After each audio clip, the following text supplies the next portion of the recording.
You're in the right place at the right time, stretching from the distant spaceports of Batu, Tatooine, and Geonosis, and all the way to the bright center of the galaxy at Imperial Center, slamming into your holoprojector like a supercharged nanoparticle of coaxium. This is the Star Wars Unfiltered podcast. I'm John, he's Jason, and we're here to bring you your needed dose of Star Wars film, TV, book, comic, gaming, and collecting news.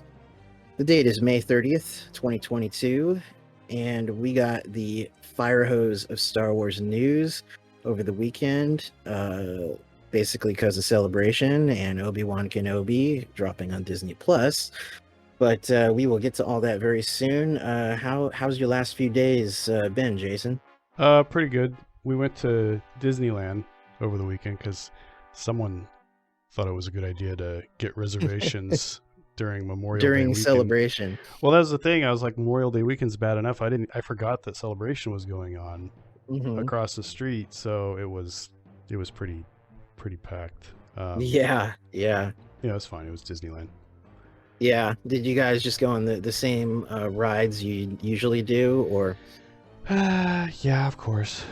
Although Lexi, my daughter, is now this trip is finally tall enough because she's been growing so much to go on Indiana Jones. So she was finally able to go on that.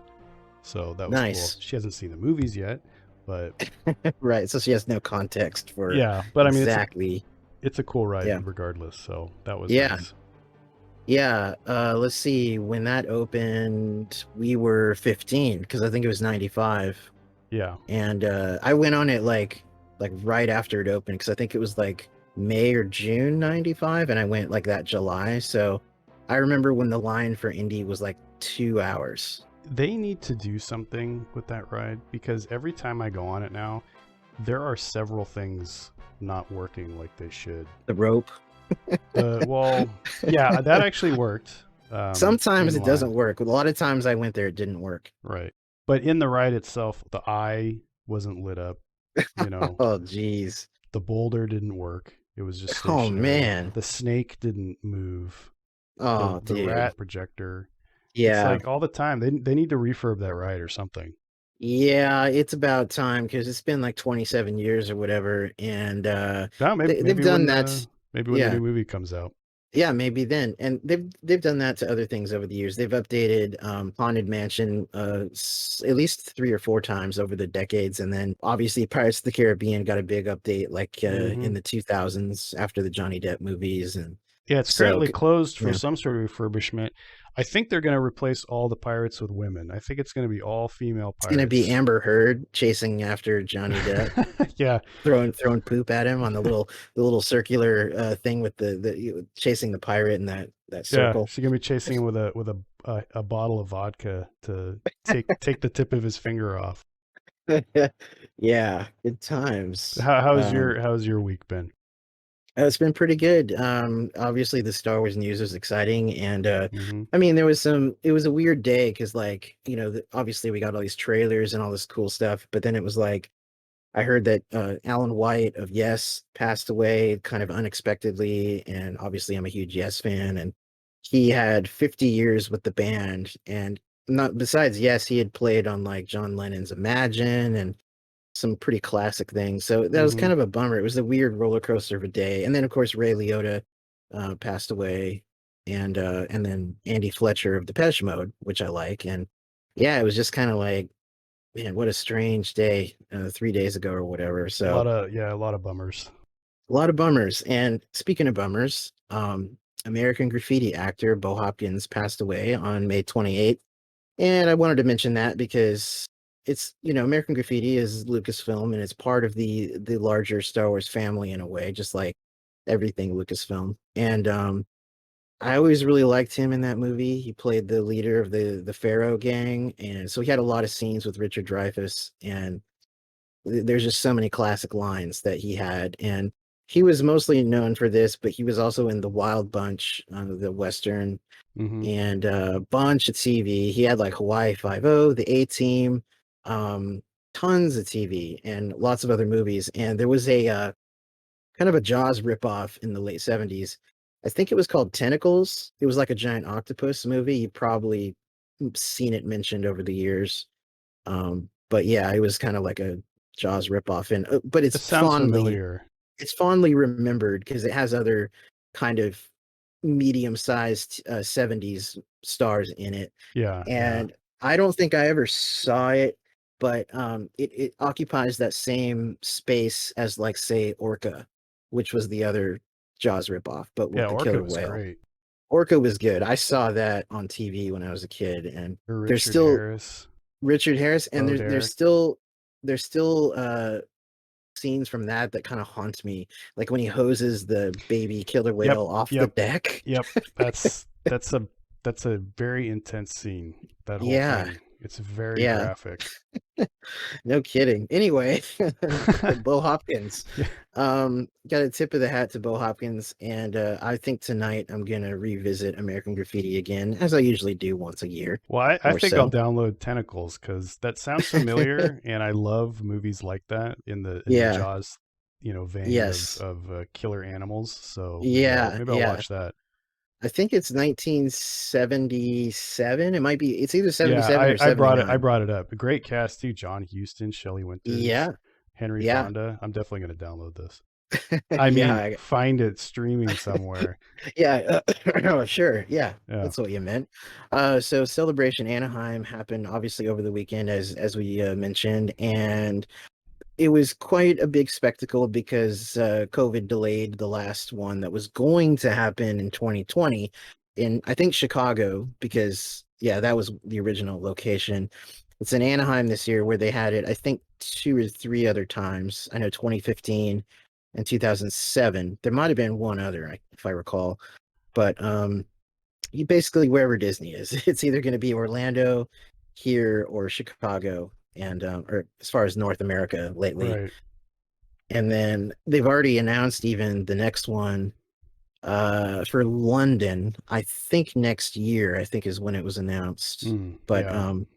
and I'm kind of glad because I think they need to take care of the European fans as much as they can because they've only had like one or two celebrations over there, and I think Japan had one year. Yeah. um, I just feel bad for everybody that can't easily travel to the US, you know? So, Yeah, anyway. that'll be cool.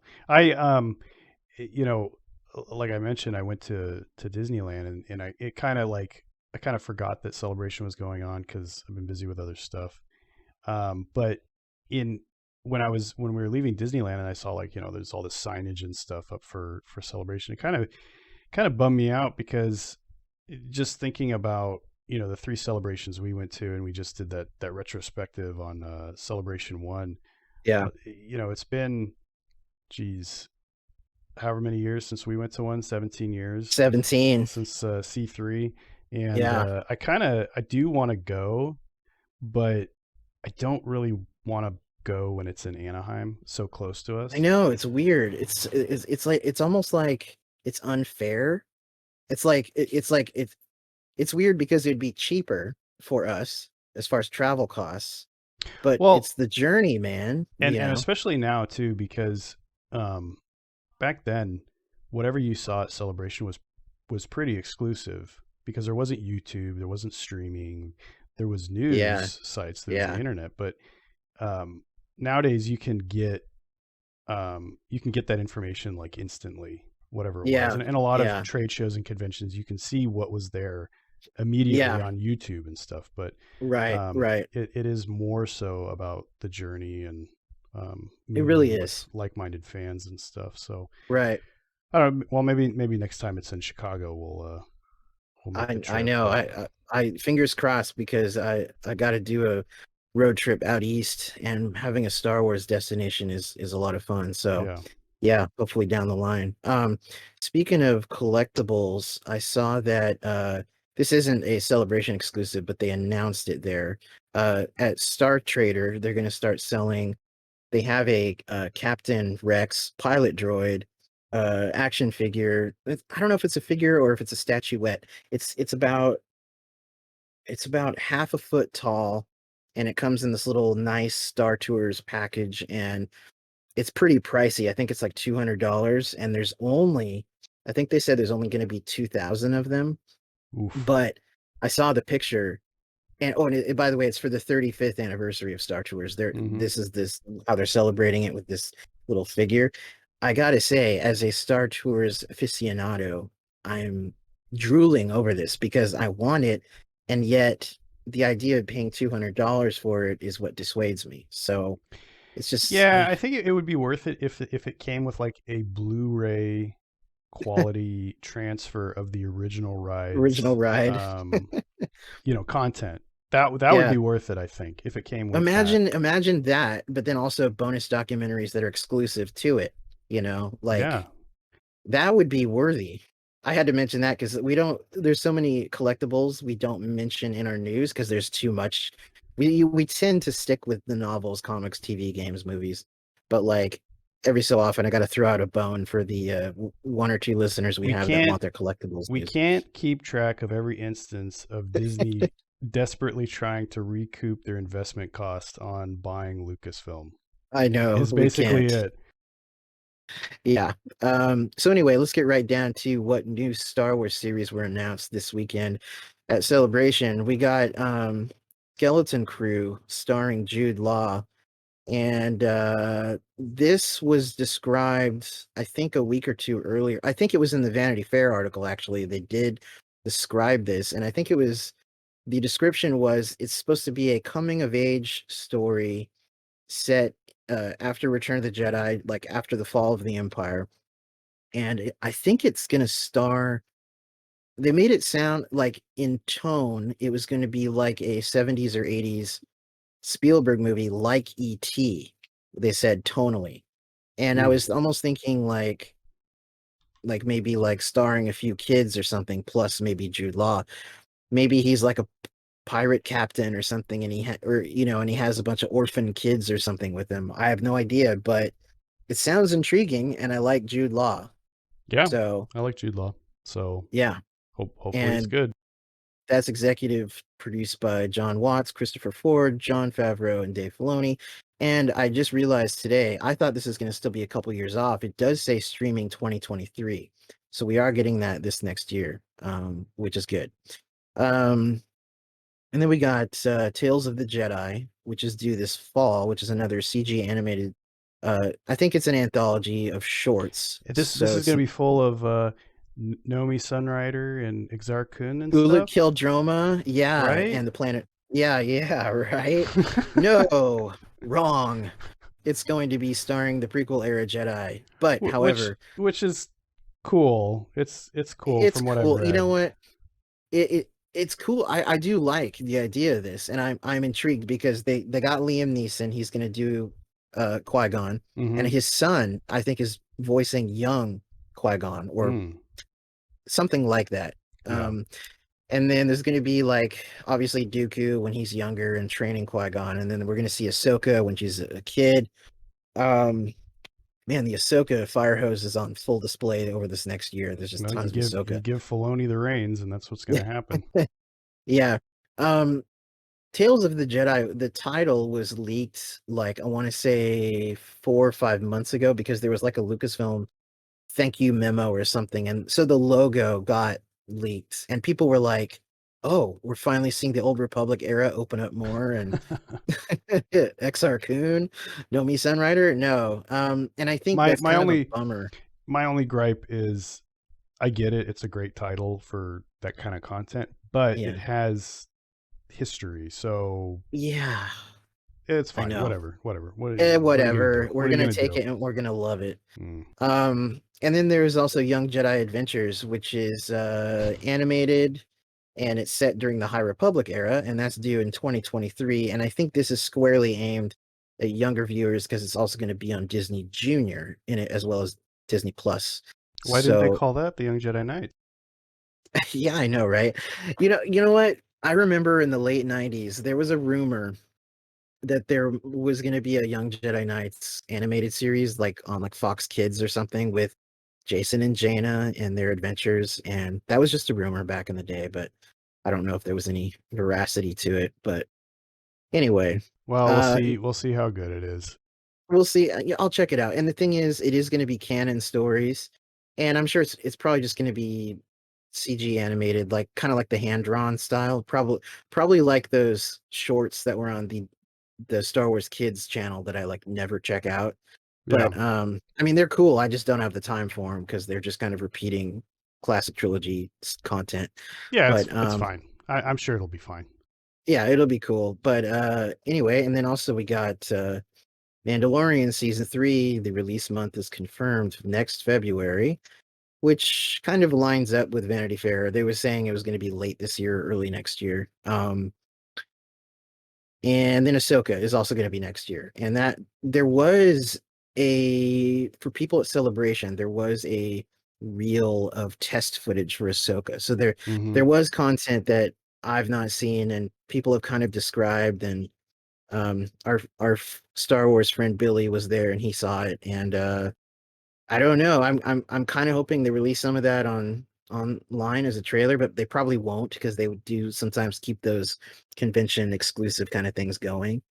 Yeah, Um, they want people to want to go to Celebration, so it makes sense. exactly. Yeah, and even Mandalorian season 3 got a teaser trailer. I've seen images of it of like Bo-Katan and stuff, but I've purposely I don't feel the need to track down all that stuff anymore because I'll just see it when I see it. There's just so much to keep up with. Yeah, it's different when you get old and in this era of instant information on the internet. It's Yeah. well, like I said, with the difference between going to conventions and stuff then versus now. It's Yeah. Yeah, no there's kidding. so much stuff you learn instantly anyway.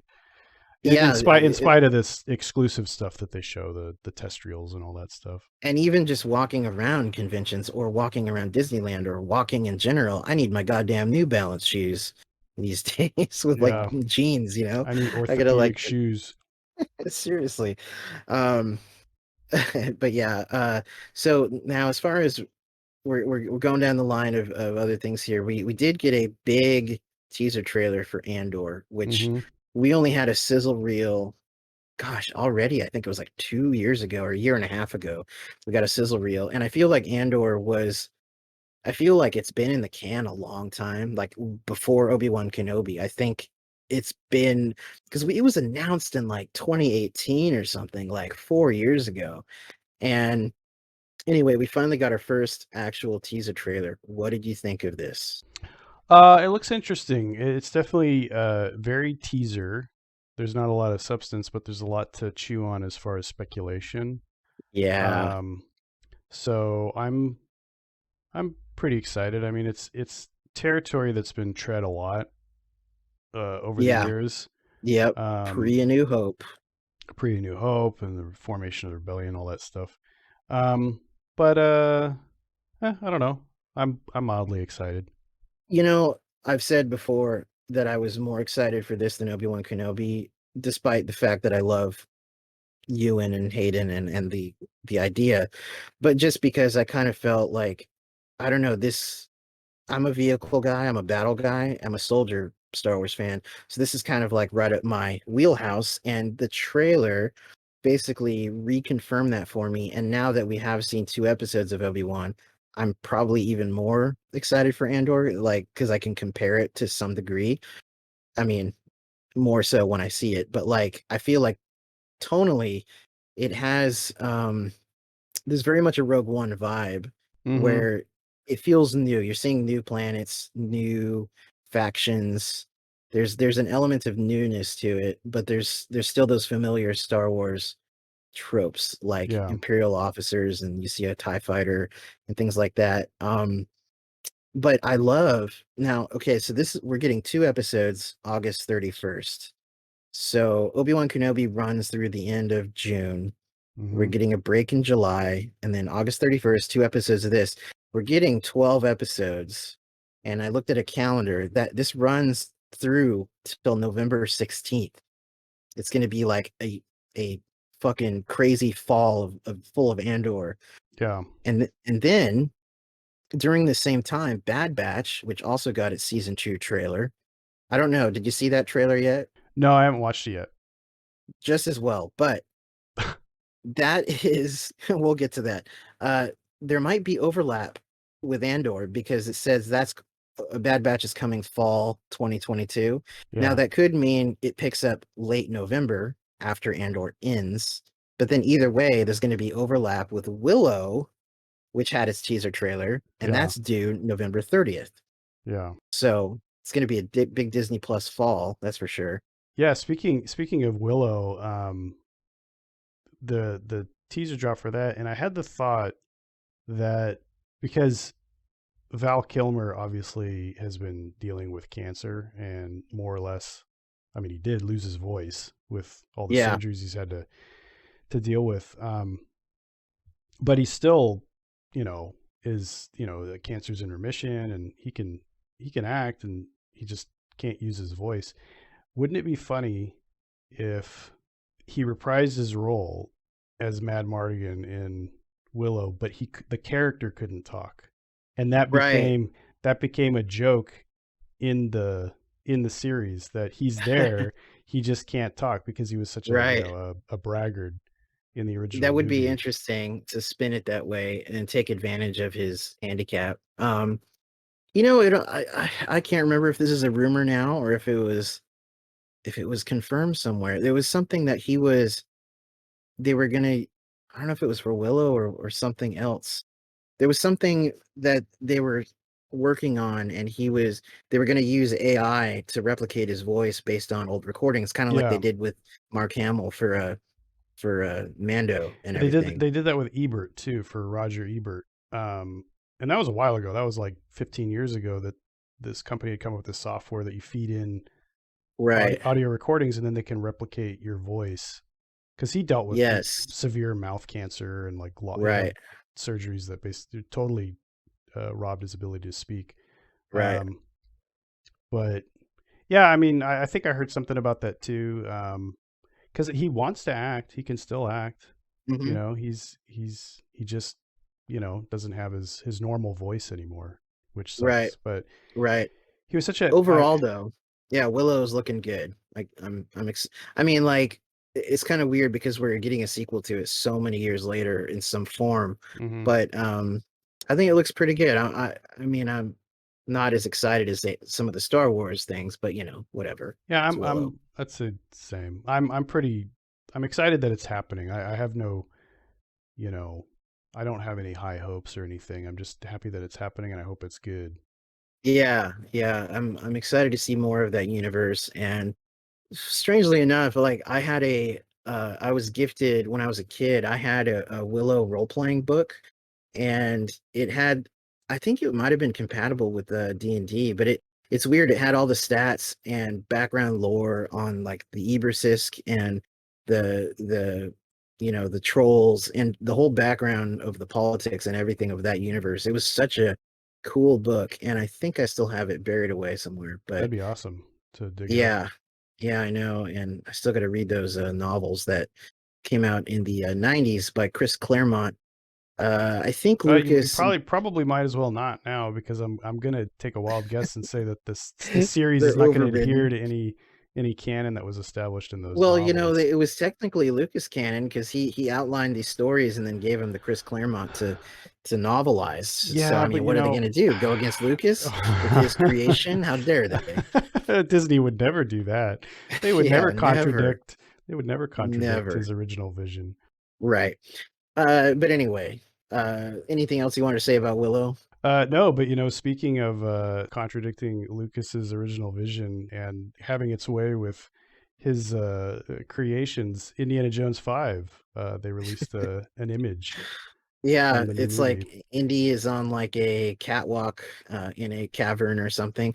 It kind of gave me vibes of the one he's on in Temple of Doom above the waterworks, but when he's fighting the Kali. But yeah, at least we're seeing something. Why don't they give us the title? If this is coming next spring or summer, why is the title not released yet? They don't have one. Come on, they don't have one. It's just I don't called know. Indiana Jones I 5. have I have zero hope for this movie. No Lucas, no Spielberg, zero hope. I Yeah, hope it's good, which means I'm not going to say that it's going to be bad, right? I'm not saying that I think it's going to be a bad movie. I just don't have any. there's no hope. I just have no hope for it. So if it's good, that's great. I will be blown away. But I have no expectations for this We're movie. haunted by the shadow of Crystal Skull, and that did Which have actually, Spielberg and Lucas. yeah, and actually that might help the movie so far in that there won't be a lot of hype That's true. around it. That's Um, true. but the fact that I don't know, the fact that Spielberg dropped out is Yeah. that I don't know, that kind I of mean, he's raises. busy. He works more slowly these days, and he has a lot of projects always. But yeah, who knows? Yeah, Bad Batch season 2 trailer I did mention briefly before. That's coming. I will say real quick, it's cool. I was almost worried that Bad Batch had been quietly canned because there had been nothing other than they said, yeah, season 2 is confirmed like a year ago, but then it was like oddly quiet, and we knew of Yeah. all these other things dropping this year, and I'm like, that's kind of weird. And thankfully, it is coming, but it just had me a little worried because I did rewatch season 1 this last week before Obi-Wan hit, Hmm. and it was satisfying to revisit Bad Batch again. But yeah, there's a couple little Easter eggs for Clone Wars fans in this trailer. So I won't say what, but maybe we'll have another update as the time goes on. And yeah, so I think that just about covers the major news drops of the last weekend. And yeah, lots of stuff coming down the pipeline. So with that, let's talk about Obi-Wan Kenobi, which is the live action adaptation of the 2001 Xbox video game. No, just kidding. This is the story of Obi-Wan Kenobi mowing his lawn on Tatooine I almost for wish it was that. Um, in light of the first two episodes, and that's not to say there's any major issues, Well, let's but get right into it. What was your overall thoughts, Jason? let's see. I I liked it. I do have reservations about some of the choices they've made as far as story, how they get the story going, and um, some makeup effect choices that they've done. Mhm. Yeah. Um, but it's only two episodes, so a lot of the reservations I have, especially about story and details uh, related to that, I can't form a strong opinion because there's still four more episodes to get through. So they But might be no, setting up Jason, we things in need a to certain judge way. this right now. We need to judge this immediately, just like every other Star Wars fan. Yeah, it's it's it's pretty good. It's a little, I don't know. It's more than I expected. I'll You say know, that. let me say this. I was very excited for this the 2 or 3 days right before it hit, and I felt like it kind of creeped up. Like it was like, oh damn, it's 2 days away. It's one day away. It's like it still kept feeling like it was a long time away. I guess because it took so long to make. Maybe that was part of it. But when it when it was a day away, and I went to bed that night, I actually was excited enough to where I actually couldn't sleep very well.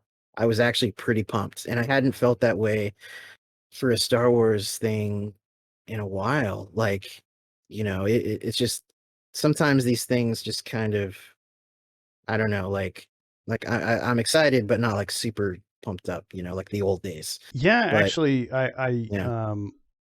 I there wasn't a lot of pre-excitement, but I remember Thursday night, I was expecting the show to drop at midnight, um, for I guess midnight West Coast, but it dropped earlier, maybe because of East Coast West Coast. Hmm. Um, so I think I Yeah, noticed you it on, messaged me at like 12:05. and that's how that yeah, that's after I had watched the first two episodes because That's what I couldn't figure out. I was like, how did you see it so fast? I was like, did Jason switch his VPN to like right, Japan? right.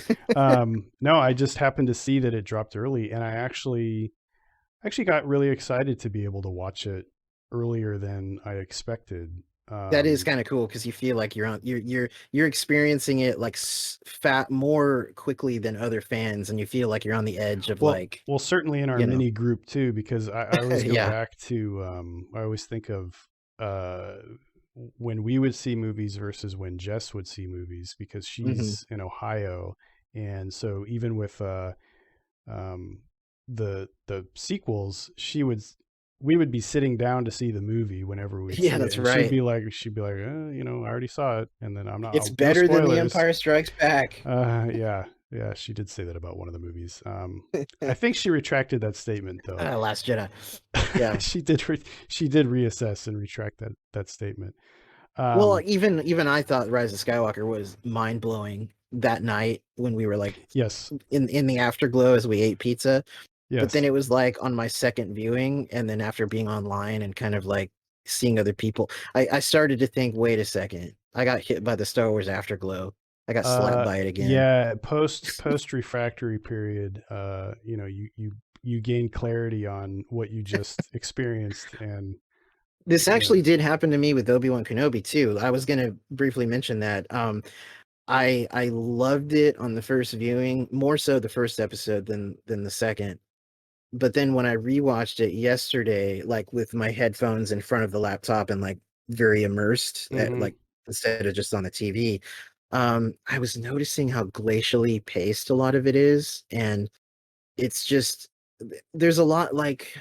Let me just say, while this is on my mind, we're gonna jump around from different scenes on these yeah, first two episodes. It's not going to be a scene by scene thing, but on the second episode, which I think is less good, when he's on Dayu, kind of walking around and being immersed in this chaotic universe again that he hasn't seen in a while, I kind of felt like this is kind of boring. Like it looks like a digital backlot, and there's some humans everywhere, maybe a couple aliens, but even the outfits of the humans, like to me, it just felt really low budget and kind of slow. And obviously, there's a couple shots that amps up a little bit when he sees Tamira Morrison as the clone trooper. I love that, and yeah. that was an amp up of that scene. But everything before that and after that, right around that period, I just felt like this is kind of boring. It's funny that that scene. I love the cameo by Tamora as a old clone. Um, my only problem with it is that that's as much as we're gonna get as far as an old clone, probably. Like, Probably, not that there should be more to it, but yeah. the fact that they did it at all is neat. But that we're not gonna get any other like Tamora as an old clone, at least in Kenobi, maybe in some other Probably not. series. You know what? Speaking of that scene, let me point out one of the great things about Obi-Wan Kenobi so far. And so far, this is the greatest aspect of the show, in my opinion. Ewan, because the look that he gives the clone, you can read two or three different things. You can read fear. Is this clone going to recognize me as a Hmm. former Jedi, as a former Jedi general? You can also read horror because he's reacting to how decrepit the clone looks, and he's realizing how much time has passed since the glory years of the Republic. Hmm. And then there's also an element of sadness to his look. Yeah. And I realize there's a lot of shots like that that zoom in on Ewan, and like when he's talking to Bale and he's having to kind of reassess things in his head and where things went wrong. You can read so much emotion into his eyes, and he's not emoting very much, but it's the haunted look of his eyes. This is the best thing about this show so far is Ewan. It is the weight of the entire show is on his shoulders for sure. It is, and Um, he's doing a great job so far from the episodes we've seen. which is just as well because we always joke that we could watch a whole movie of Obi-Wan mowing his lawn. Exactly. So the fact that he's carrying it is not a big surprise, and it's fine.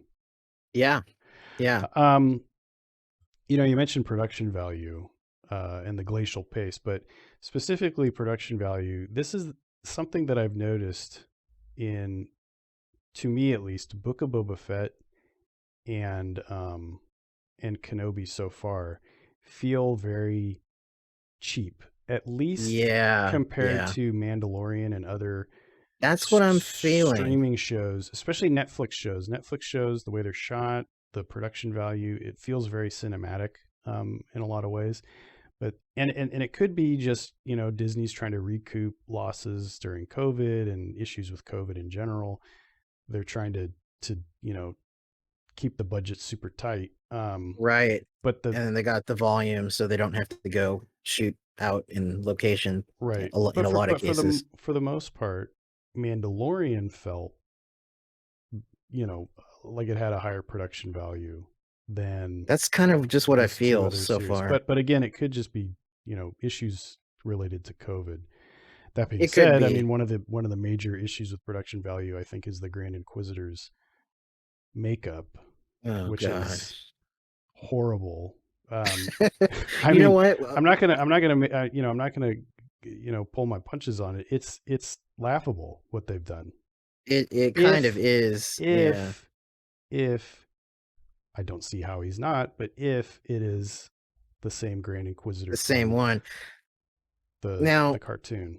from Rebels, if I recall, I believe it was on our reaction to the first trailer when I mentioned, what if it's not the same Grand Inquisitor? And I was partly being funny. I wasn't meaning to be completely serious when I said that, but now that might actually be the theory. And also, let me point out, because we should have mentioned this in our news, Jedi Survivor is a video game trailer that dropped for the sequel to Fallen Order coming next year. And in that trailer, we see another Powin Yes. who's presumably a Inquisitor or some kind of Darksider. And that game is, they've already confirmed on the timeline, it's within the same year as Obi-Wan Kenobi, so it's 9 BBY.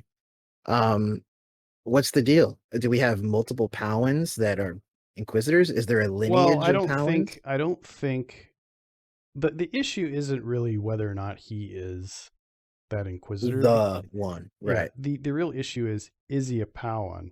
And I Well, he mean, is. he He's got the is. I mean, lines on his head. right. That's the issue. And they fixed his eyes because in the original trailers and stuff, he didn't have the Sith eyes. Yeah, Um, it's hard to say because the original trailer, like we've talked about this before, the quality is not that great. It's kind of fuzzy. Maybe when you see it yeah. on a big TV, it looks better. Well, But yeah, I think they just fixed yeah, it in post, it could which be. I thought they would fix his head too, but Yeah. So my current pet theory, this is going to be like my Mace as a traitor theory for this, is that this is not the same Grand Inquisitor. This is the route I'm going to go, and that the one in Rebels is going to be the successor. I would not. I don't know. Maybe Don't know. I don't know. It could go anyway.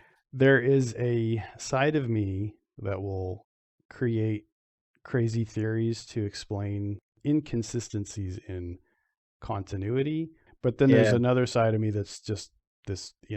The reality is this, and the reality is Disney was cutting corners, and um, they didn't feel like doing his makeup right, even though presumably, spoiler alert, he dies in Yes. episode 2. Presumably, I mean, my theory is that it is him because I don't think he's dead. Yeah. Possibly, even though I don't know, because historically, lightsaber to the gut kills you. We saw it with Qui-Gon. Historically. Historically, it kills you, Yes. regardless, Yes. unless you're in a dryad with Kylo and Rey. Um, Right, right. but at the same time, I mean, Fennec took a blaster to the gut, That's and true. she got fixed up by DJ Thundercat. That's So I right. mean, maybe the Inquisitor gets taken to DJ Thundercat. He's on Deo or whatever. Yeah, Dayu or whatever it is. Um, but I don't know. I feel like he's not dead, but then at the same time, if he's not dead, what are the chances that she lightsabers him in the gut and he doesn't do something about it? You know what I mean? Like, Yeah, yeah. so I don't know. It's There's a lot of ways it could go. there are a lot of ways. It creates a lot of speculation, which is part of the fun of these type of shows, of any Hmm. show, of any serialized story. Is, Yeah. ooh, what's going to happen next? How is, um, now it could be that he doesn't die, and the reason he doesn't retaliate or kill her is because she's under Vader's protection. And there's some this is actually leads into probably my biggest issue. My biggest issue with the whole series so far is the fact that Riva knows or has figured out that Anakin is Vader, which Yeah, seemed like it was kind of a secret for the most part, and not a lot of people knew that fact. I believe it is even in canon. I believe it's only a small handful of people that would really know, like Palpatine and possibly Mos Amida and Sly Moore, if they're still alive during this time period. Yeah. Um, so it could be that she has some sort of relationship with Vader. I think that's Um, going to be the case. That's what I theorize. I um, think because there's the opening scene where the younglings escape with the help of their master during Order 66 at the Jedi massacre at the temple, and the mhm. master is slain and the kids run away. Clearly, we're seeing this scene for a reason, and it's not just because they want to show Order 66 again. Right, I right. think I think this is kind of like how the Inquisitors started. I think all of those younglings possibly all become Inquisitors. Um, and I think Riva is gonna. I tried to look more closely at it on my second viewing, and they still don't zoom in on any particular one, which makes it difficult. But there is a dark-skinned girl, and Yeah, yeah. yeah. So It actually what it could be. I don't want to dwell on this subject that much longer, but um, it could be. This is a theory I'll put out. It could be that she has figured out or knows that Anakin is Vader, and it is a secret. Not very many people know, but she figured it out. She is the little girl um, in the yeah, opening scene, and her whole motivation is to get close enough to Vader to kill him for revenge for killing the Jedi. And I like that. it's not necessarily that she hates the Jedi. She wants to take revenge on everybody, the Jedi Yeah, and Anakin, right, for right, disrupting her life and right. killing the Jedi. So she places equal blame, maybe not even on the Jedi, but on Obi-Wan specifically. Okay, so I'll amend that. She Yeah, wants to kill Obi-Wan and Anakin because of clearly she has some kind of like vendetta against Obi-Wan for some reason. right. And So with her it could be zeal in tracking because him down. his failure in training Anakin, or his perceived Right. by her failure in training Right. Anakin to the, and then him falling the dark side, killing everybody. Yeah. So Yeah. actually that'll be my theory going forward. At That's least an interesting. until it gets Yeah. shot down by I the have show to itself. say, just with that theory and what we've seen so far, there's a lot of potential for some exciting storytelling here. Um, I don't, I don't think Reva is going to survive the end of the series. But and she's probably just going to end up getting redeemed, like we kind of have Well, talked about before. that would be my worry, even with that theory, would Yeah, be. I know. I mean, I hope if my theory is correct, then I could see it being at the end. She realizes that Obi-Wan's not the bad guy, and she helps face Vader, and Vader kills her, and Obi-Wan gets away or something. That's probably what's going to happen. And during all of this, this could be the event that gives Obi-Wan more hope for Luke in the future, and this could further enrage Vader and push him further down that dark side path, while also seeding the possibility of Anakin Skywalker having love in his heart for Luke later on or something. I don't know. Like Yeah. Now I'm in not. other words, this is pushing things we know from A New Hope. Yeah. I would say that I don't. This isn't necessarily what I want to happen, or what I would prefer, but it is right now my head theory for Yeah, explaining where we're at now in the yeah, series, yeah, for sure. up to the end of episode See, 2. the problem a lot of Star Wars fans have is that once they're head theory does not come to pass, they automatically reject everything out of anger because it's not what they personally envisioned. The Yeah. It's always fun to speculate and to theorize. Like you said, you and I love doing that. We did it for every prequel and every series basically, but you have to learn to let go when things don't turn your way for your theory and just enjoy what we get. And even if it's not as good as what our theory may have been, sometimes it's better. Sometimes it genuinely is better. Yeah. I hope whatever happens is better than my theory because like I said, this isn't necessarily what I would like to happen, but Right. it seems like it would be the most interesting way I could think of with the direction they're going so far. Yeah. And that's I just with what I expect Disney and the writers Yeah, to do. for sure.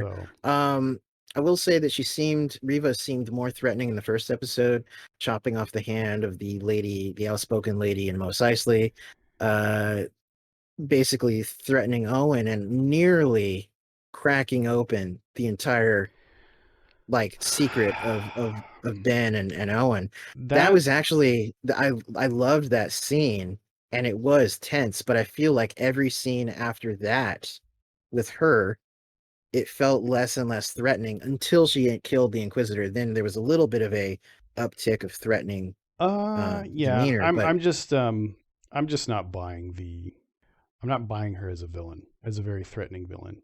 yeah, I'm Uh not either. And the acting is kind of so-so. I mean, again, this is just the introduction.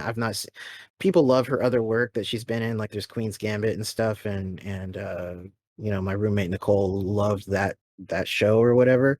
I didn't see it, but I don't know. I just feel like it's kind of like, you know, whatever. Uh, it's just workmanlike. There's nothing blowing me away here. But then again, in that regard, it's classic Star Wars. So what do you expect? Um, what do you think of Joel Edgerton as Owen? He's got the gruff voice down like perfectly. yeah, he's good. I thought he did, I obviously it's not a the voice isn't the biggest deal, but he just came off as, you know, as a great Owen, gruff Yeah, and he to the does. He point and does. a grizzled old uh moisture farmer. Speaking of Owen and Riva's interaction, one of the issues I have with Riva, she's sitting there threatening Owen, going to kill his family if he doesn't reveal the Jedi or Yeah. whatever. And then in the next episode, she's shown to pull the information out of somebody's head, pull information out of somebody's head through the Force. Why didn't she just do that Right. with Owen if she really thought that he knew the It location of the could Jedi? be my headcanon apology for that could be that she was just saying it just to get a rise out of him and other people there in the square. And Yeah, I that could see that. she Yeah, didn't actually suspect, but little did she know the Force was actually nudging her that direction and she didn't notice that it yeah. was. I You think know, it also you could explain it with she had already determined that she wouldn't be able to force probe Owen versus being yeah. able to force probe what's his face? Yeah, the Uh Haja, Haja, the yes. fake Jedi. Yeah.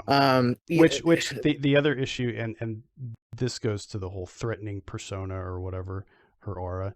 And this is an issue with that Marvel has set up in all of their movies, and then it's bleeding over into other media and properties. other properties. Yeah, and Star Wars has this issue now apparently because she's threatening Haja. She throws him against the wall with the Force, and then he makes a joke. He makes a quip, Those and then aren't it magnets. and then it undercuts It does the scene. undercut. It undercuts I know. her I threat. know. If he's able to just make a joke. It's same thing with Poe Yep, and Kylo. It I know. undercuts it undercuts the villain. And It makes him seem it less sucks threatening. because part of me, I wasn't really like cracking up, but part of me does kind of like the humor, but at the same time, like it's the kind of thing where when you see it again, you realize the drawback of it by having it. And it's like, Yeah. you know, It I has don't know. There's a the initial reaction of like, oh, that's funny, ha. You might laugh at it yeah, initially, yeah, but yes. even if you get that cheap laugh, I mean that's what it is. It's a cheap It's a laugh. cheap laugh. It undercuts the rest of the scene or the character for that matter. The I other thing know. too is her interactions with the other Inquisitors. They're reining her in, and it's like, but It's why so do they care? cliched. Why It's why is so there a good cop bad cop thing with her oh, and the and fifth brother? I was also going to mention with the fifth brother and the Grand Inquisitor, like I cannot take any of them seriously. Their outfits look cheap. Their acting is cheap. It's like B movie. I mean, again, this is classic Star Wars. It's there's not a lot to it that like that I don't know. It's just there's something low budget about the Inquisitors, and It's the makeup. It's it just is. It it's is. really just the makeup, and it's through no Yeah. fault of the actors. Um, No, no, and they're just doing their job, and the thing is, like, I accept it for what it is, but it's funny that like I feel like Rebels does a better version of these characters than the actual physical actors. yeah, Like, I don't know, Rebels.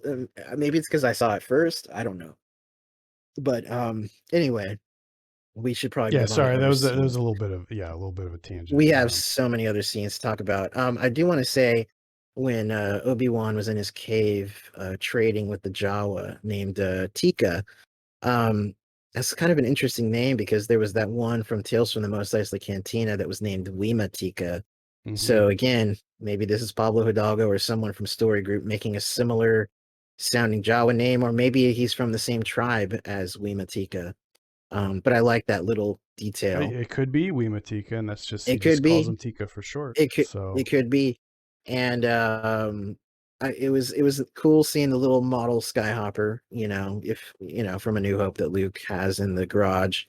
Um, I don't recall any other legends or canon story ever delving into how Luke got that model. So we're that's gonna kind need of something because Owen threw it back at Obi-Wan. I know, yeah, So we're we needed a story to know how it gets back to Luke, yeah, but maybe that might be something that resurfaces again at the end of the series, I believe where it will. I believe it sort will. of like you mentioned Obi-Wan's cave, and it's like, well, he's not in his hut, so are we going to see Yeah. the establishment of Casa de Kenobi Casa de out Kenobi, in the right? Junlan wastes?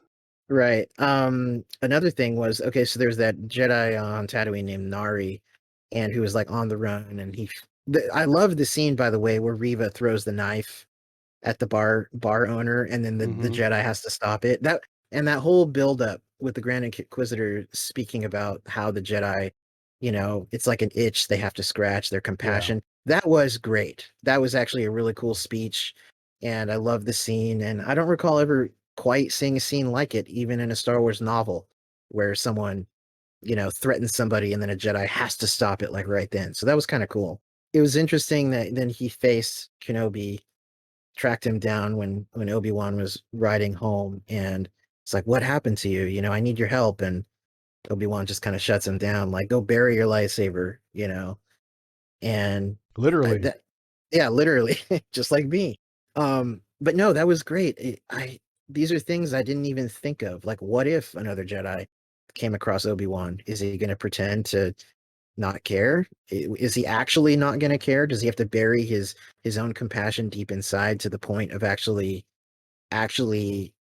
telling someone to leave and go away and you're ruining my mission? It's It's interesting that he found him at all if shut himself off from the Force, similar to right, what Luke did right. to hide. He must have had some other information to track him Possibly. I from mean, from the archives or Bale or something. yeah, But that that opens up a whole can. there's a lot of, I don't know. It's in general, I feel like a lot of the story is contrived. At least Yeah, in the to a first certain two, degree. at least to kick things off, like right to get Obi-Wan in motion. Yeah. Um, with the whole thing with Leia, right? That seems really contrived. Yes. But Let's the talk about Leia. well, But yeah, before I get to finish that, your thought. the the issue is, okay, if he's shut himself off from the Force, how did the Jedi find him? Unless, right, he had other information, and then at that point, and then also, there's like little scenes of Obi-Wan like kind of asking for Qui-Gon, Mm-hmm. And it's, I Yeah. mean, obviously we don't know at this point if he has communed with Qui-Gon yet, or if Or if it's still to come. it's still to come. I think he And has, but not in 10 years. right. And so then it's like, okay, if you've shut yourself off from the Force, and they haven't even said or implied that he actually has done that. He Right. just hasn't We're really. just we're just picking up on that idea because he struggled to make Leia float when she was falling on Yeah, Dayu. I didn't really take that as he struggled. It was more He had to he open up his he emotions. was I think that's what it so was. afraid That's the thing. to He do it. literally Yeah. closed himself off so hard that fear. I mean, I think that was the whole Dayu thing. I mean, that's an interesting story idea. The fact that Obi-Wan has been in this cave working this menial job for 10 years, folding sand shark meat and riding the bus to Mos Eisley every day. Actually, Yeah. I kind of like the repetition of that scene because we see it like three times through Right. the first couple episodes and or the first one. And it did give you that by angling the shot the same way where the speeder goes past, we see Obi-Wan sitting there and then he gets his EOP and rides home. Hmm. By doing that three times, almost shot for shot the same, it gives you that sense of repetition that he's stuck on this hamster wheel for these 10 years, just like anybody in real life, Yeah. going to the same job and just being depressed and just like, I'm gonna go home and make my fucking rice-a-roni on my stove and then like look out the window and reminisce about the glory years of the Clone Yeah. It Wars. really does show that he's even if he is or isn't like shutting himself off from the Force, he probably isn't shutting himself off from the Force. He's probably just restraining himself a lot, I think, yeah, right? I think I mean, he's broken from so many things. He yeah. I thinks mean, Anakin is dead, and they show the other worker getting his, you know, his yeah, abused by pushed. the foreman, and Yeah, Obi-Wan's restraining himself from intervening. right, It shows. So maybe it's less that he's shut himself off. It's more just restraint. right, Because, like right. I said, I didn't feel like he was struggling to catch Leia and slow her fall. It was more just he's so used to restraining at this point. So then, yeah, it's I with Qui-Gon, I wonder if you have to. You probably don't need to be a Jedi to see a Jedi ghost, right? Or to Good question. communicate with a Jedi. I wonder. Good question. It makes you wonder if Leia saw Yoda, Obi-Wan, and Anakin on Endor at Yeah, I the end. know. I know. Something to think about. Who the hell are they? Yeah. One other cool thing about Ewan McGregor, I just found this out. I think day before yesterday. He mentioned in a video interview that he actually did read the Kenobi novel by Mm. John Jackson Miller, Mm-hmm. but he read it after they had already filmed. And he regrets that. He actually said it was kind of silly of him. He should have read it first. But I appreciate Ewan for, and this came up because they asked him, have you read any Star Wars comics? Have you watched Clone Wars? I think he said he dabbled in a little bit of Clone Wars, but basically he read the Kenobi novel and he didn't have to do that. So it's cool that he filmed the series and then he got so interested about his character, he had to read about it. So that's cool. It's interesting that he would even do that. I wouldn't think that that would be something he would need to do because, I know um, I mean, it's because they didn't make Legends. him. They did, yeah, Yeah, it's Legends, and they didn't. It wasn't like Lucasfilm was like, "Hey, Ewan, here's your research," right. you Like know. this is leading into what you're doing or anything like that. Right, right. So interesting stuff. And someday I hope to get to that novel because I've heard good things about it. Yeah. But anyway, Leia. Let's talk about Leia. I didn't really have an issue. I know a lot of people had issues with the acting or whatever. She's very chatty and sassy. I will say that, and a little bit irritating at times, but it's Leia. As a kid, what do you It's a expect? 10-year-old girl. Like, I mean, it's a Yeah, kid. That's what kids are. Like, she's yeah, acting like a yeah, kid. Same with Anakin. Same with yeah, uh Jake Lloyd. yeah, Like, for sure.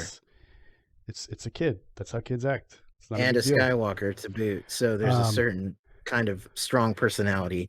Now, at I work. I did have an issue with using Leia as the catalyst to get the story going, and only so far in that they are really skirting a fine line with continuity and canon as far as even just lines in the original trilogy in A New Hope. I wouldn't say that they have created any issues or plot holes or anything like that, but they've gotten really close. They're skirting that edge. Even with the whole concept of Anakin and Obi-Wan having a duel between Oh, Mustafar that's and the Death Star. that is not skirting the edge for me. That is That's it. blatantly going over. It's I feel like that's crossing the line. I will, but I there's a lot of things in this series. I'm reserving judgment because Yeah, yeah. it Well, really we depends on will how it plays out. So I'm not going we to will poo get to poo. those.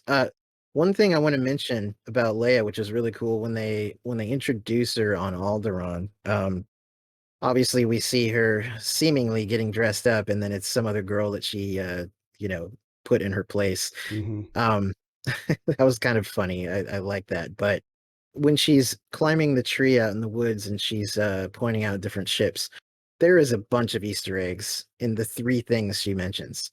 Um, she one of the ships she says is a tri-wing, which is I think 2 years ago Porsche worked with Lucasfilm to design this ship, which was going to be used for promotions. There's Star Wars and Porsche promotioning. I don't Hmm. know exactly why. Maybe they just thought they'd stick it in a Star Wars project, but here they did, and that was the Tri-Wing that was referenced, and that was designed by Doug Chang and Porsche.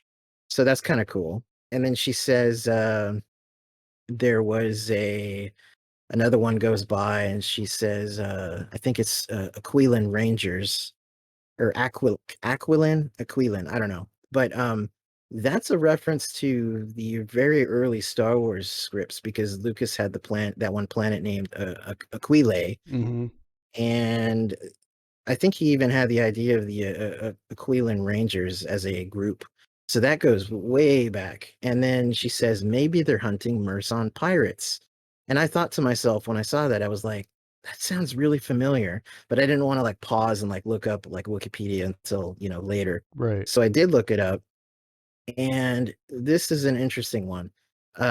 Marvel number 24 from 1979 has a flashback story about Obi-Wan during the Clone Wars saving a passenger liner from Merzon pirates.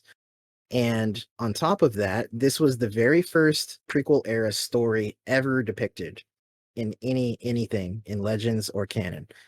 Um, it was obviously a young Obi-Wan during the Clone Wars story, so that's also key. Hmm. But then the Merson pirates only showed up a couple other times in Holonet News, that online kind of fake news thing from 2002, Yeah. and then Republic number 64 from 2004. So that was a great Easter egg for those people that look for that stuff like us. So that was cool. And But remember something like that. and remember, It's a yeah, because very even I obscure was thing like, to pluck out it's from very old obscure. canon. Like that's something for the early Marvel fans, and Yeah. I'm still working on my Marvel read through. I'm still like halfway through, but anyway. And then she had her little droid Lola, which looks like the battery's not included. Baby, Yes. basically, Yeah. like Almost. exactly like it. Yes. That was the first thing I thought of. Yeah, yeah. Oh, and you know what? The other great thing about Alderaan in general, I like anything that expands more about Alderaan to give us that feeling of tragedy when it blows up. Because I still feel, even in A New Hope, when it blows up, I feel like there's not Leia doesn't have any fallout from that emotionally in the movie. It's always like later stories where she does. Yeah. And I think partly that was Lucas's fault for keeping the story moving. But like, I don't know. It's good to add some, gravity to what happened to Alderaan. But and we get much more with Bale. He doesn't just have a cameo for 1 minute or 3 minutes. He has full scenes in this, which is Yeah. great. And Jimmy Smits is good, and Yeah. I love seeing very Jimmy happy. Smits back. Yeah, I'm very happy about that. Yeah. So And he's got a now, direct line to Obi-Wan, yes, he apparently. does by Hollow, which I'm assuming he hadn't used in 10 years. And it was Um, cool to see those you know, those devices from the the old prequels, the old yeah, holo the old projector and it was stuff. the same one that Qui-Gon had when he showed Watto Yeah. the Nubian starship. Yep.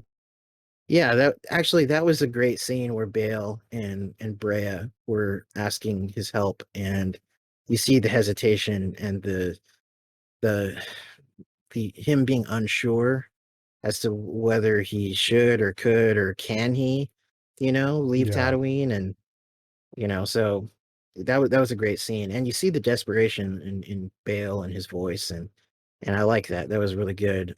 So And demonstrated it with the fact that he actually went to Tatooine and went to the cave and everything. yeah, So yeah, like that's pretty big. I mean, that's enough to almost blow the cover, I know that for that a is it, senator to travel like that. luckily the Corellian run is a very fast hyperspace route from Alderaan to Tatooine. Yes, yes. So but yeah, actually, it's funny that we're getting another Tatooine series here. It's like kind of overblown, but I mean, it is my favorite planet. I like seeing more of it. Uh, now, so basically, Leia is captured by Flea. The Red Hot Chili Peppers. I honestly, I know you like that Flea showed up. Yes, I love it. It's surreal in a goofy way. It's not exactly like what I would call like quality, but it's such a off the wall thing that I Yeah, can't help but love it. yeah. I actually didn't like it, I and would imagine most people don't. I don't know. I think most people either wouldn't, they'd be ambivalent, they wouldn't care, or they would like it. I Yeah, really only have an issue because it's kind of like when Henry Rollins shows up in something. in a movie, yeah, it's kind of like it breaks the world. Yeah, that it's very meta. But Yes, I it but I will is. say that Flea showing up is not very meta because he doesn't show up in stuff very often. So It's pretty rare. I can It's like, appreciate the yeah, cameo. It's yeah. fine. It's I like Back to actually the Future 2, Big Lebowski, and like a handful of other yeah, things. it's really a personal thing. It's not. It's very subjective. I have a Yeah, subjective issue to it. I really don't have an yeah. objective issue to it. It's really only personal to me because anytime he shows up, I always expect Anthony Kiedis to be with him, and it really just comes from that movie, The Chase, with uh, Charlie Sheen and what's her face, the actress from Buffy the Vampire Slayer, the movie. Um, I know who that you're talking about. I've yeah, never seen the movie though. they show up in that movie, Okay, and actually Henry Rollins is in that movie too. But they show up in that movie together. okay, So it okay. kind of always just like I'm like, oh, where's Anthony? It I just Where's kind of takes Anthony? me out of it, and only because of that Because cameo of in that. particular. What's funny is, at first you see the back of his head, he's like watching her in the woods, and then like you see her run up again later, and then she says like, "Who are you?" or whatever. As soon as he said something, you can't see his face yet, but as soon as he said his first line, I was like, "Oh my God, is that Flea?" Because I recognized his voice. Yeah. Like, and And like, how cool for him that he got that cameo. oh, You know he what I is mean? probably beyond stoked, and it makes sense. Obviously, the connection here is Deborah Chow, who directed the series, because she directed their latest music video for Yeah. their first single on their new album for the Chili Peppers. So Yeah. clearly, she hooked them up or somehow, and that happens with Star Wars. Sometimes people hook each other up. So no, it's cool. And actually, Flea works as a criminal. He's kind of a creepy looking dude. As cool as Flea is, he can be very creepy Yeah. when he wants to be in these movies. He was very threatening as Needles in Back to the Future 2. Yes. And, he's got that kind of face that, like, yeah, I could see him as a criminal, as a Yeah. bounty hunter. He's creepy looking.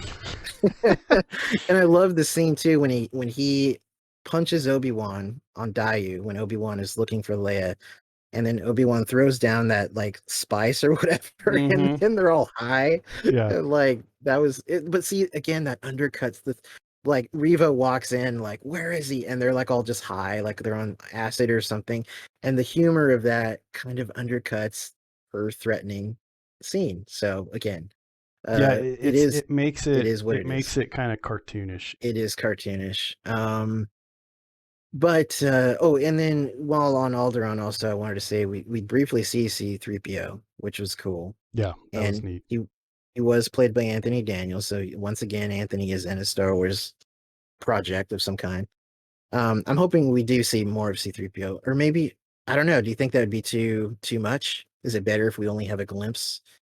I would like more, but I feel like there needs to be, like, the whole Leia thing needs to wrap up. Otherwise, they will delve into continuity I breaking Yeah, I have a issues. feeling it's going to on this next episode. Yeah, yeah. So I feel like he should, like, So be there to greet her or something, and then right, that's it. Maybe he has like a line or something, a couple lines or something, right. and then that's it. Like, that should end because yeah, again, they're getting really close. They're bending the hell out of continuity with her interacting with Obi-Wan so far, and just the lines that she has in A New Hope. But we talked about this off podcast right after the episode where, she doesn't know, we don't think she knows who Obi-Wan is when she's recording the Right, holo, but right. that's not necessarily true because she was recording that really quick as the Yes, Imperials are invading the Tantive 4. So right, um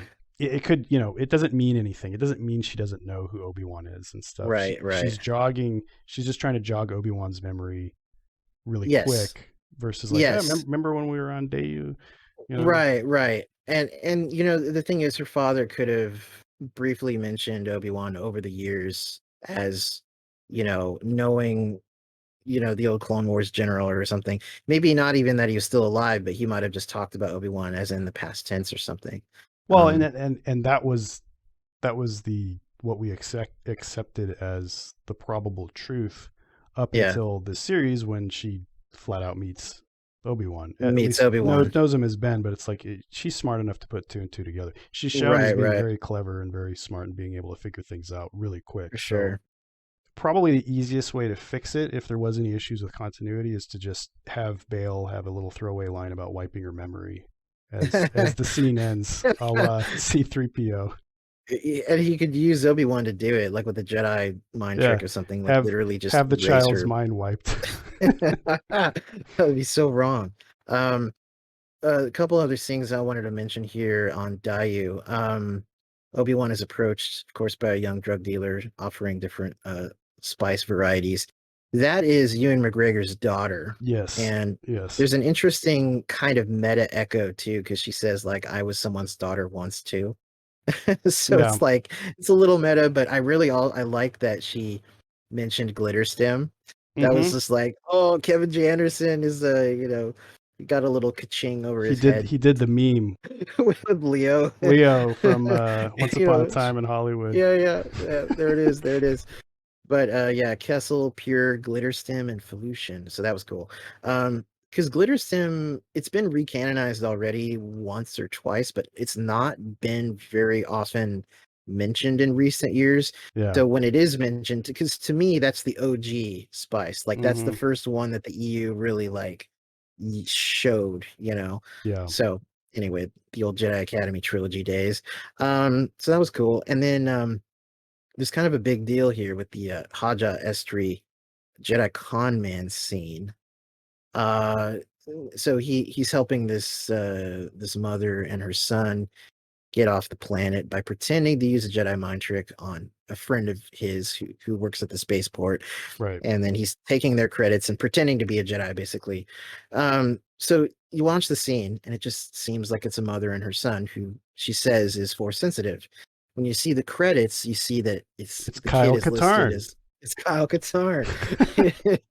It's Corin Katarn. No, it's Corin, who we know to obviously seemingly be a reference to the Legends expanded universe X-Wing pilot Corran Horn. Yes. And again, I was thinking, well, is this just a nod?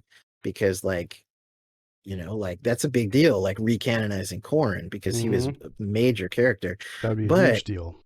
in knowing that Rogue Squadron is being developed, even if it is delayed, you know that the script is probably finalized and elements of it are finalized in story group. This is usually the kind of time period where they start seeding things that are coming down a year or two ahead because they did this with the High Republic, and they did this with Crate being dropped in the Rogue One visual guide like a year before The Last Jedi.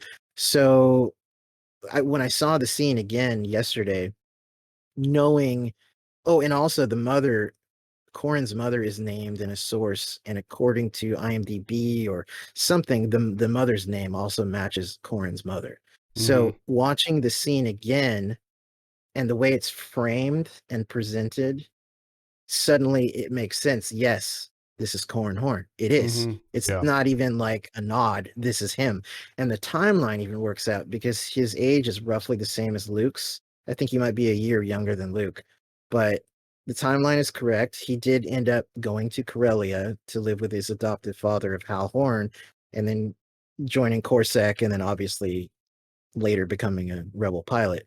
But that's, dude, that's big. That's really big that we and we didn't even know when we saw it. Like, I mean, when I saw the scene, I didn't think that's Corn. I didn't even know. I'm just like, you know, watching the scene. No, So I know. Me too. I didn't think much of it. I mean, I assume it's that crazy. thinking about the scene later, after the fact, knowing or presumably knowing that it's Corran Horn, at first you're like, okay, well, Haja is saying he's got abilities or whatever. So is he bullshitting her? That's what I Saying thought. saying that, but then but really it could be that she's seen, he's done some rudimentary like Yeah, things yeah, with the Force. right. So which She's is how even they would wearing be green, identified. which is Yeah, Corrin's yeah, color. yeah. Like he had Whistler was green, his X-wing was green. He had a green flight suit. Like Jedi, Corellian Jedi wore green robes, Right. and yeah, it's these little details that when you collectively add them up in that scene, they gave us a recanonized Corrin. It's Yeah. insane. So I don't think So there's any issue with like, the fact that Haja isn't a Jedi or Force sensitive. right, It doesn't what's stated in the scenes doesn't imply anything whether or not Corrin is Force sensitive or not. right, Um, exactly. Like you could see it as a throwaway scene if you don't know these details like us, right. and it's just a comedic scene. So I felt like the takeaway from that episode, besides the Grand Inquisitor seeming death, I think those are the two big takeaways, really. Um, but yeah, looking back, having watched them now two times, I feel like the first episode was stronger. The Dayu Leia one was a little weaker. And again, but again, this is all an introduction. It's setting up the series. It's Yeah, introducing the characters. it really is So just um however strong or weak anything is, it's to me it comes off as contrivances to get the story going, to set yeah, up Obi-Wan on whatever series of events leads him to confront the Vader, mowing his lawn. presumably. Yeah, I just want to watch him Yes. mow his lawn and argue with Owen. That's really all I I want to know, see. right? That's all we've been waiting for. Was there any little things you noticed? There was a couple of things I noticed, just kind of little tidbits here and there. I've actually covered my notes very well that I thought of, but tell me what little tidbits did you notice? It was really just two things, I think, because we covered everything else. One, the dinosaur alien. That was when I saw that the second time, I was really noticing this guy looks like he walked off the set of ABC's Dinosaurs from the Uh-huh, early yeah. 90s. So, and the only thing that made me notice that, aside from it looking kind of like a dinosaur, was just that there was that video of the story group talking about, I think it was the High Republic, and there was a Yes. whiteboard in the video, and it had like You these. love punching this punching bag so much. This is like you've like printed out this like screenshot of that and you have it on a Yeah, I punching do. bag I, and you I hit it every hate day. as much as I mean, I wouldn't say I hate them as much as Ryan Johnson, but the story group is pretty high on my hit list. There's a But picture of Pablo just yeah. like Oh yeah, over and Pablo's over. king of the mountain.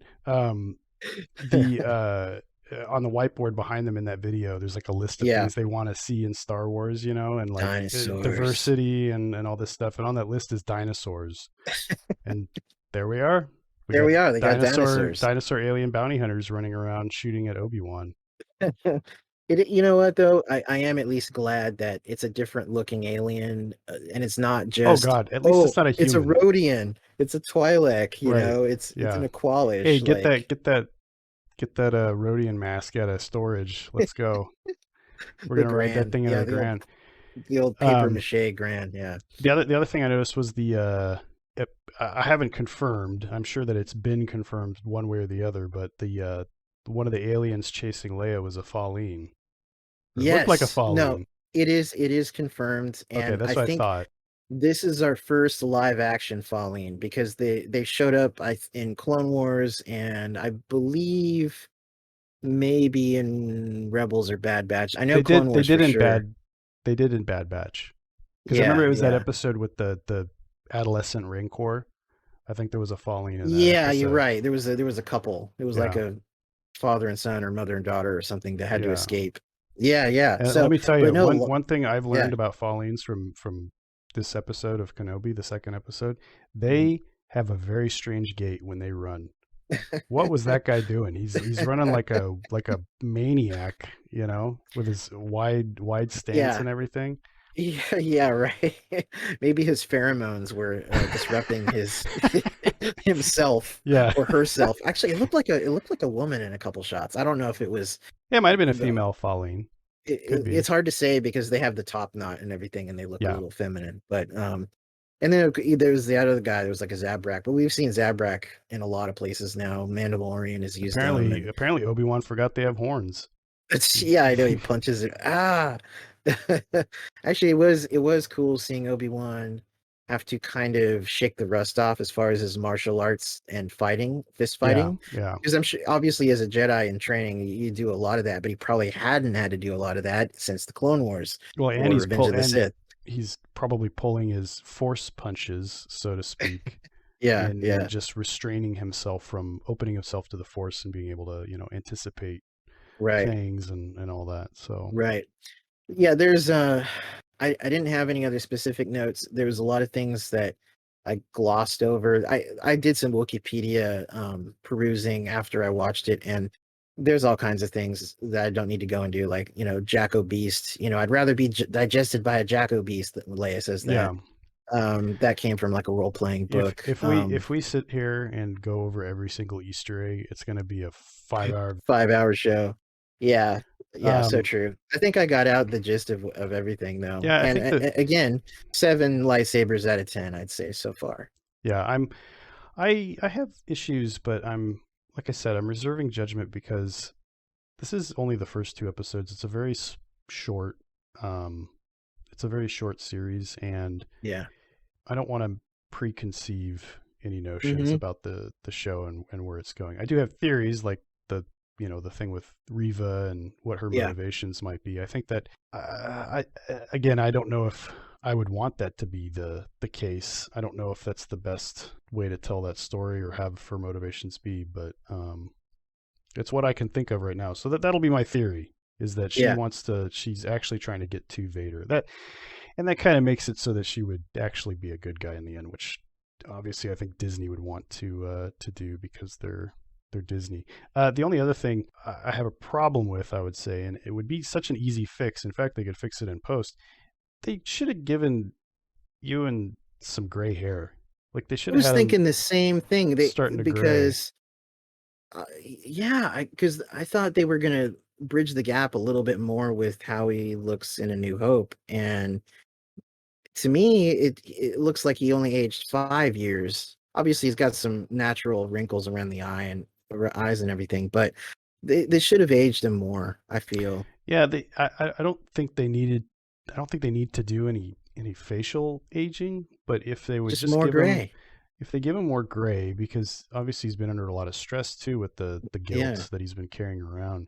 I think Yeah, that would yeah. go a long way to sort of bridge that visual continuity I know. problem with him and Alec Guinness.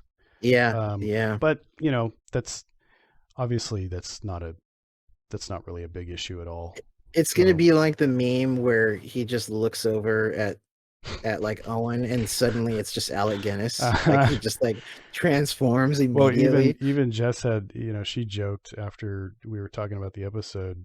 She joked about it's his interactions with Leia as a 10-year-old is what actually ages him. You know, hey, maybe in the next episode, that's when boom, he's gonna have full head of gray hair I after know.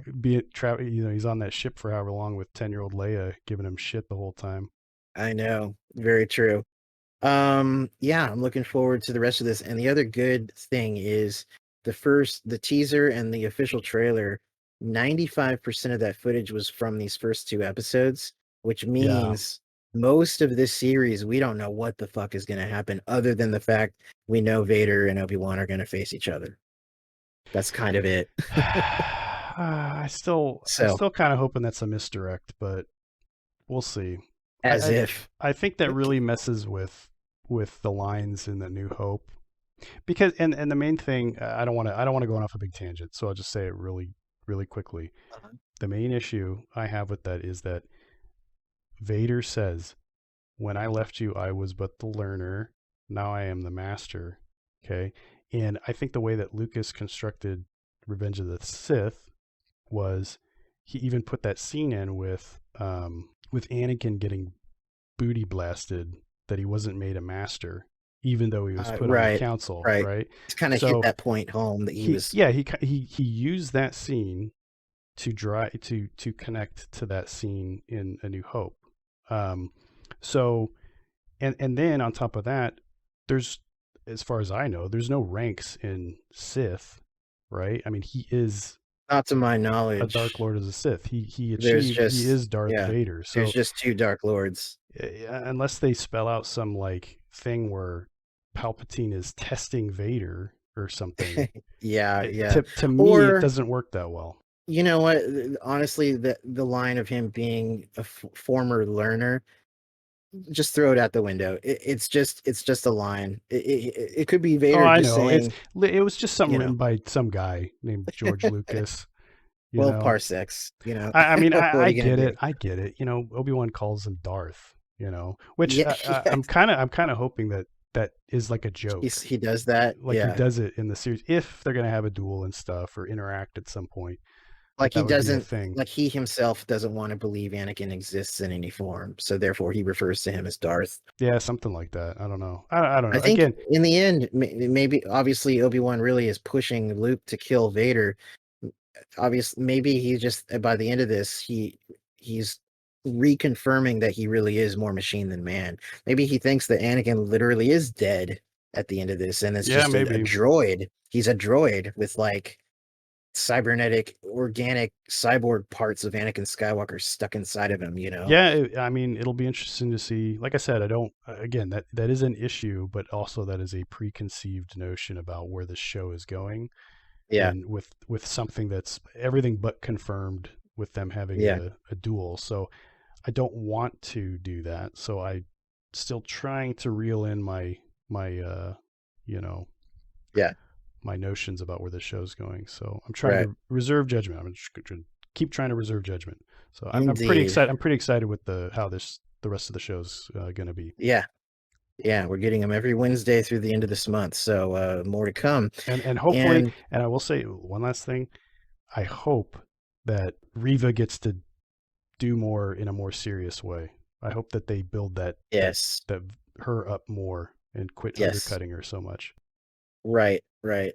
People should be open-minded too. That people were saying, "Oh, she's Darth Tantrum." Are you kidding me? Luke, Anakin, Kylo Ren. This is carrying on a Well, tradition here. I could get into that stuff.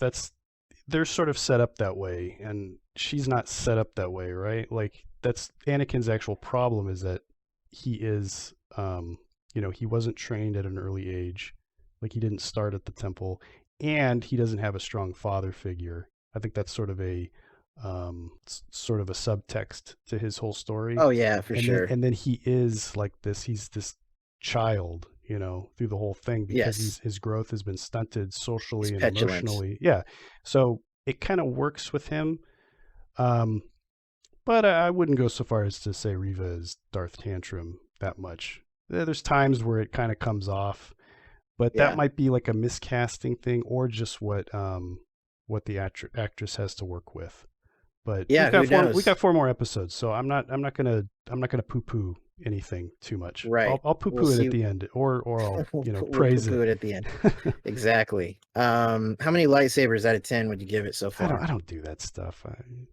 I don't know. I give it 7, Two I guess. lightsabers. 7. I give it 7. All right, that's what I gave It's it. very 7. watchable. It's very watchable, and I'm Very excited for watchable. more of it. So we'll see if it goes up.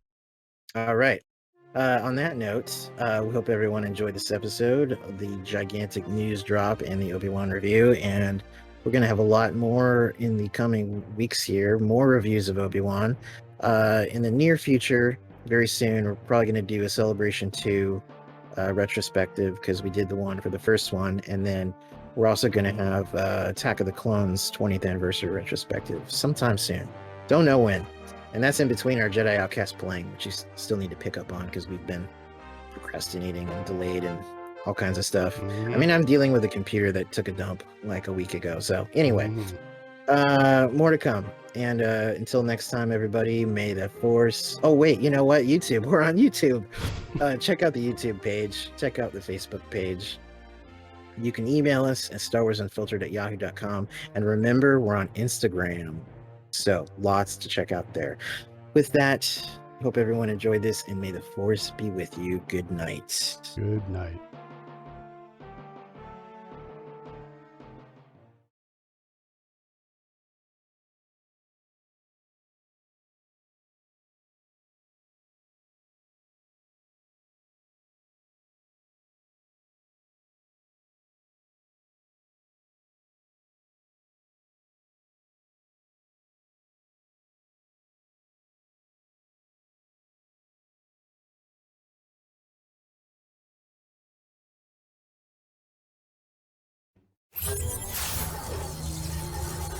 What?